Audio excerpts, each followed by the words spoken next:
Memasuki bulan Desember, bulan terakhir di tahun 2024. Apa saja yang harus kita ketahui karena kita ada agenda musiman yang mungkin ini akan menjadi kesempatan ataupun peluang yang bisa kita manfaatkan.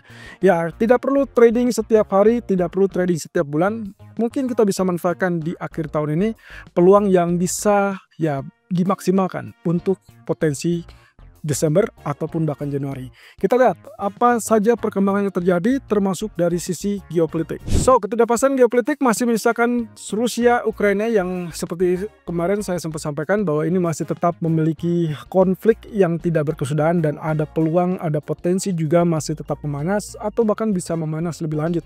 Nah, walaupun demikian, kita mungkin masih bisa berharap untuk dimasuk bulan Januari nantinya, yaitu kaitannya dengan rencana dari Donald Trump yang mungkin akan mencoba untuk menggabungkan ataupun menyamakan visi dengan beberapa negara, lalu kemudian juga untuk mengambil alih atau bahkan untuk mengarahkan supaya Rusia ataupun Ukraina bisa diselesaikan dengan baik. Nah, tapi kabar bagusnya adalah ketidakpastian tersebut sudah berkurang di Timur Tengah dengan adanya kesepakatan gencatan senjata dari Israel Lebanon, lalu kemudian sedang on progress saat ini adalah Israel versus Hamas. Nah, jadi dua hal dari geopolitik sudah reda di Timur Tengah, artinya kalau Anda lihat dari pergerakan harga minyak, itulah yang menjadi sumber gangguan ya, yang menyebabkan harga minyak kecenderungannya mengalami penurunan ataupun pelemahan, selain tentunya terkait dengan lemahnya permintaan. Nah, di sisi lain, faktor bullishnya mungkin nanti kita akan lihat dari Rusia Ukraina. Oleh karena itu, kesimpulan market sentiment untuk saat ini, so far yang terjadi pada market, kalau kita perhatikan apa sih yang menggerakkan USD Japanese Yen, ada dua poin di sini saya tulis, yaitu terkait dengan ekspektasi kenaikan suku bunga dari BOJ, yaitu di tanggal 18-19 Desember. Kita ketahui bersama bahwa tingkat upah itu akan menjadi kunci, dan itu pula yang disampaikan oleh Katsu Ueda, gubernur BOJ di hari kemarin atau di akhir pekan kemarin. Kemudian yang kedua adalah kemungkinan atau ekspektasi penurunan suku bunga dari Federal Reserve atau FOMC. Seperti kita ketahui bersama, kalau misalkan Fed memangkas suku bunga berarti dolarnya melemah, berarti US Treasury akan turun, dan itu berarti USD Japanese Yen akan mengalami penurunan. Jadi double combo ya, ada tekanan dari sisi FOMC-nya, lalu kemudian ada harapan juga dari kenaikan suku bunganya. Nah, kemudian terkait dengan euro, apa yang menjadi penyebab penggeraknya? Pertama, kalau kita lihat dari sisi negatif adalah terkait dengan secara internal. Of course, ECB diharapkan masih memangkas suku bunga. Walaupun tidak 50 basis point karena data inflasi kemarin sedikit lebih tinggi lah daripada yang dikhawatirkan oleh market, sehingga ECB mungkin hanya membuka peluang tersebut 25 basis point. Tapi sama saja, intinya adalah menekan euro. Di sisi lain, mungkin saja euro akan tertopang atau tertolong kalau misalkan FOMC betul-betul melakukan pemangkasan suku bunga di bulan Desember. Jadi ya minimal cukup berimbang ya, setelah penurunan kemarin sepanjang 1 minggu terakhir, kita mungkin nanti beberapa waktu ke depan bisa mendapatkan rebound ataupun kenaikannya kalau FOMC betul-betul pangkas suku bunga.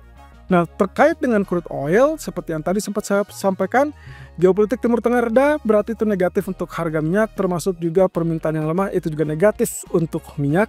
Tapi ya karena ada Ukraina Rusia yang masih tetap tidak pasti, dan juga terkait dengan rencana OPEC untuk mempertahankan pemangkasan produksi, kemungkinan itulah dua indikator yang bisa menahan supaya crude oil tidak turun terlalu dalam. Nah, ini juga kaitannya dengan seasonal trend nanti. Kalau misalkan kita kaitkan dengan musim liburan, maka kemungkinan harusnya tingkat permintaan at least bisa meningkat untuk beberapa bulan ke depan. Yang ini kaitannya dengan libur akhir tahun dan masa awal tahun.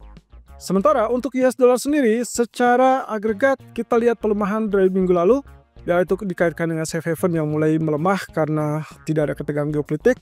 Ya, walaupun tidak dipungkiri juga Rusia Ukraina mungkin akan menjadi faktor yang bisa membantu kenaikan, termasuk Donald Trump. Tapi saya sengaja tidak masukkan Donald Trump karena dia baru memerintah setelah dilantik 20 Januari. So, ini lebih kepada apa yang terjadi di bulan Desember untuk saat ini. Nah, sentimen terkait dengan pemangkasan suku Fed tentunya melemahkan US dollar, sehingga harusnya tadi ya bisa dimanfaatkan untuk euro ataupun pound sterling ataupun other currency untuk mengalami rebound ataupun kenaikan. Walaupun ya kenaikannya relatif terbatas karena secara data ekonomi mereka juga tidak terlalu baik atau tidak lebih baik dari Amerika.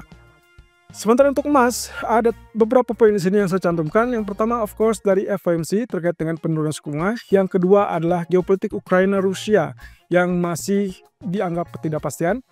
Lalu kemudian ada ekspektasi penurunan suku bunga bank sentral, ya ECB, BOE, lalu kemudian bank sentral lain seperti SNB, Swiss National Bank, BOC, Bank of Canada, dan juga bank-bank lain secara global.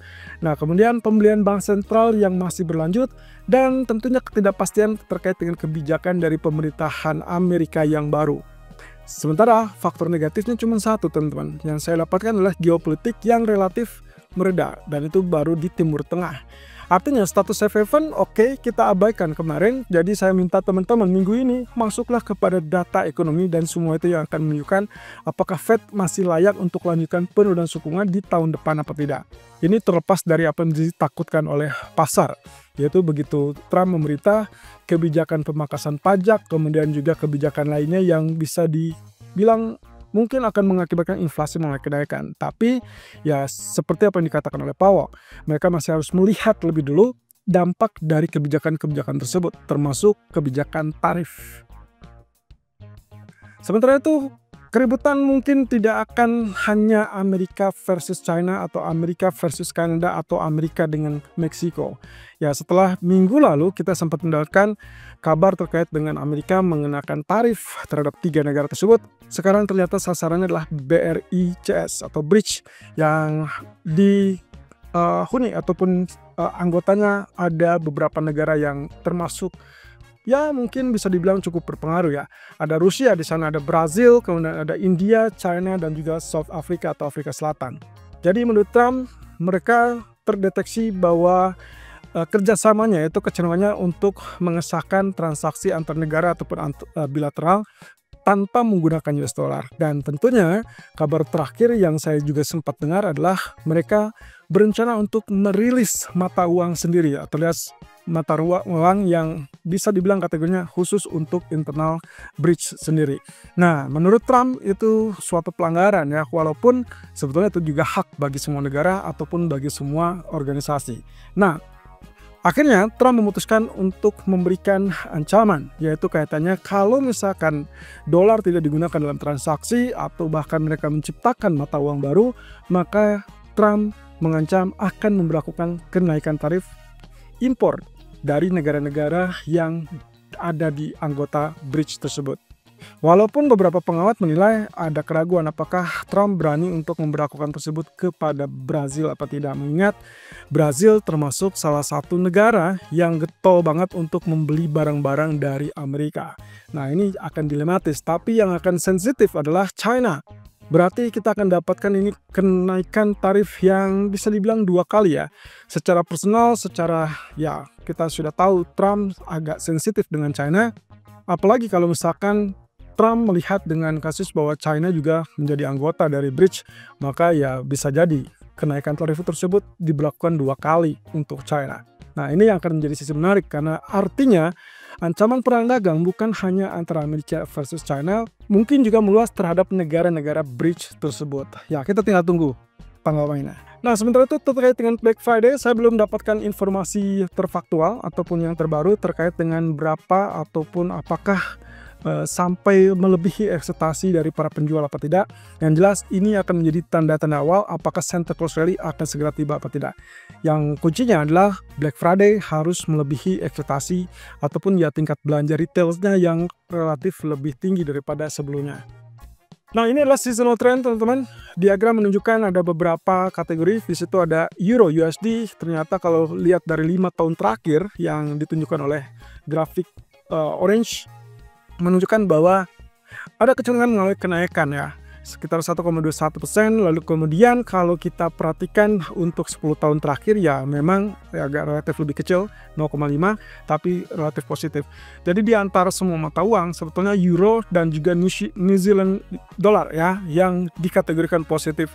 Dan emas Anda bisa lihat di situ 5 tahun terakhir kategorinya cukup bagus. Jadi kalau kita lihat agregat rata-rata ya cukup menjanjikan untuk bertransaksi euro ataupun emas di bulan Desember tersebut.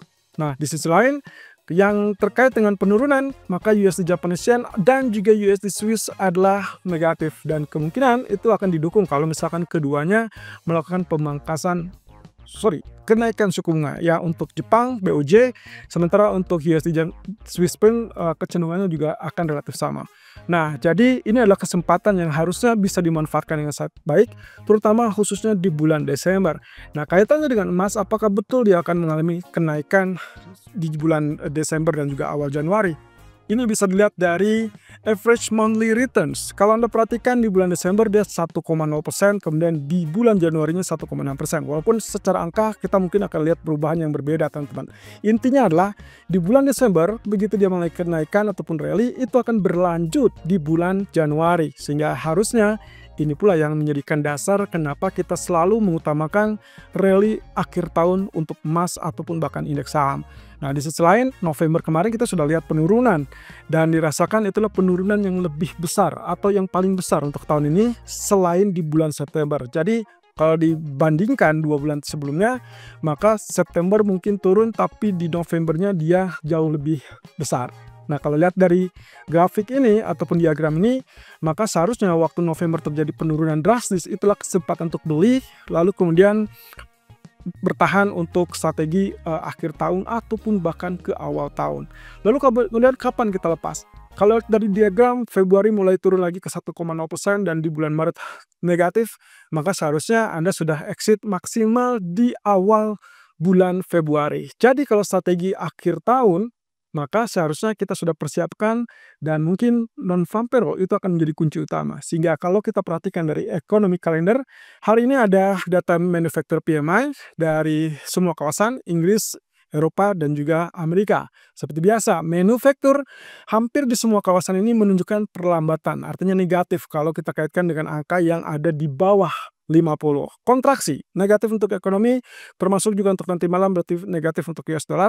Sehingga kalau kita lihat penurunan pada emas tadi pagi sampai detik ini, sampai siang ini, harusnya mungkin di malam hari kita mungkin akan dapatkan rebound ataupun kenaikan kalau misalkan sesuai ekspektasi bahwa data tersebut masih tetap di bawah 50. Saya tidak melihat terkait dengan angkanya berapa, tapi yang penting adalah kalau misalkan pun dia berada di 48 dan itu adalah di atas ekspektasi, maka harapannya adalah dolar akan mengalami penguatan tapi relatif terbatas karena secara keseluruhan agregatnya dia tetap di bawah 50 yang berarti masih kontraksi dan itu adalah negatif untuk US dollar. So, rebound di malam hari saya rasa Anda harus perhatikan dan jangan sell lagi.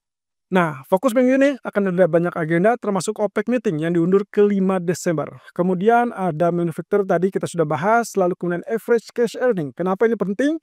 Dari Jepang, catatannya adalah terkait dengan tingkat upah. Tingkat upah yang terus naik, maka itu yang disenangi oleh BOJ atau Gubernur BOJ Katsuo Ueda, sehingga punya alasan untuk menaikkan suku bunga dan itu semakin diperkuat dengan data Tokyo CPI di minggu lalu. Kemudian juga non-farm payroll, jobs data seperti unemployment rate juga itu juga akan menjadi catatan kita dan fokus utama tentunya kaitannya dengan agenda dari Fed yang akan dimunculkan ataupun dirilis di bulan Desember. Nah, dari Federal Speaker itu adalah Powell, lalu kemudian Bank Central Speaker lainnya adalah Christine Lagarde. Kurang lebih di pertengahan minggu ini, hari Rabu dan juga di hari Kamis. Jadi hati-hati. Khusus Christine Lagarde, market akan memperhatikan, mencermati apakah ada tanda-tanda untuk mendukung penurunan suku bunga lebih lanjut apa tidak. Kemudian Powell pun sama dan kemungkinan saya rasa dia akan menitik beratkan kepada pentingnya data ekonomi secara keseluruhan.